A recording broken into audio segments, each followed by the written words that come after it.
শুনতে চাই না যে কোনো জাতীয় নেতৃবৃন্দের আইডি হ্যাক হয়েছে আর বঙ্গভবন থেকে কাউকে গ্রেফতার করতে হয়েছে। এই বঙ্গভবনে যে বসে আছে তাকে মনে রাখতে হবে, তাকে আমরা করুণা করে অনুগ্রহ করে তাকে আমরা ভিক্ষা দিয়েছি এই পথ। সে যদি কোনোভাবে কোনো একটি দলের এজেন্ডা বাস্তবায়ন করতে চায়, বঙ্গভবনের ইট কিন্তু একটাও সোজা থাকবে না। জনগণ শুধু অপেক্ষা করছে কখন আমার প্রতিনিধি নির্বাচিত হবে আমার ভোটের মাধ্যমে। তার বিপরীতে গিয়ে যদি কোনো নাটক করে রাষ্ট্রীয় ক্ষমতার দখল নিয়ে রাষ্ট্রীয় ক্ষমতা প্রয়োগ করে রাষ্ট্রের কর্মকর্তা যদি কোনো জাতীয় নেতৃবৃন্দের তথ্য হ্যাক করার চেষ্টা করে, জনগণকে সাথে নিয়ে আমরা রাষ্ট্রপতির কাছে যাব, রাষ্ট্রপতির কাছে জানতে চাইব। এখানে বসে তো আপনার কোনো কাজ নাই। হাসিনাকে ভিডিও কল দেন সেটাও তো আমরা দেখতে পারি না, কার সাথে কথা বলেন সেটাও তো জানতে পারি না।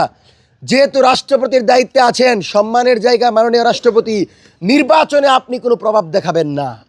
নির্বাচনে আপনি শুধু চেষ্টা করবেন যেন দিল্লির কোনো এক্সটেনশন, দিল্লির কোনো শক্তি এই নির্বাচনে হস্তক্ষেপ করতে না করে। অজিত দেওয়ালের মতো লোকেরা যেন নির্বাচন